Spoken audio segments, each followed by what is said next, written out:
From this to this. Ngayong araw nga pala mga kapeps, maglilinis na naman tayo ng bahay. Dito nga pagising ko sa umaga, ang dami na namang tambak ng nanay ko. Huy! Yung gusto mo maging aesthetic yung bahay mo, pero yung nanay mo gusto maging bodega. Huy! Medyo natawa pa nga ako dito mga kapeps, kasi hindi ko alam kung ba't ganun yung gusto ng nanay ko. Huy! At dito nga mga kapeps, binilisan ko na agad maglinis dahil ngayong araw nga pala may pasok ako sa office. Ay, hindi talaga maganda tignan pag hindi maganda yung bahay mo sa umaga.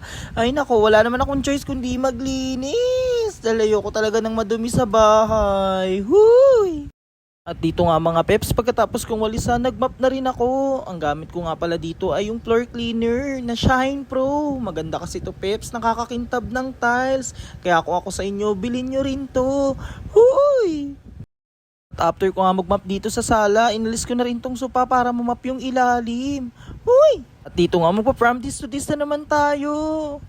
At ito na nga ang to this. Uy, o diba? Ang ganda na tignan. Dito nga kuhang-kuhan na yung gigil ko dahil ang dumi na naman ng lababo. Mamaya nga pa, hinugasan ko na din lahat ng hugasin dahil ayoko talaga na may kalat dito every morning.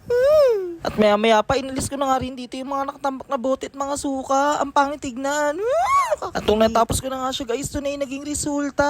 Wow! Edi wow. After nga niyan, sinundan ko na rin tong terrace. Napakadaming dumi at ang baho, nakakainis. Dito nga daldali ko na din agad binilik yung bangko dahil papakainin ko pa yung ibon. At ito na nga guys, kinuha ko na nga yung pagkain nila at lalagyan na nga natin. Pang gutom na sila. Uy! Dito nga rin, kinuha ko na rin yung lagayan ng tubig nila para palitan. At ito nga, bigla ako napaupo, bigla ako nakaramdam ng pagod. Uy, pagod na yarn. At ito nga, maya pinunasan ko na rin yung hagdanan ko. Ang dami ko rin kasi nakitang alikabok, kaya pinunasan ko na rin.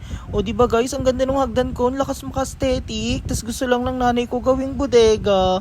Uy! At so paano mga peps, yun ganito na lang. Kung gusto makita ang task ko, follow for more. Part 2. Babu!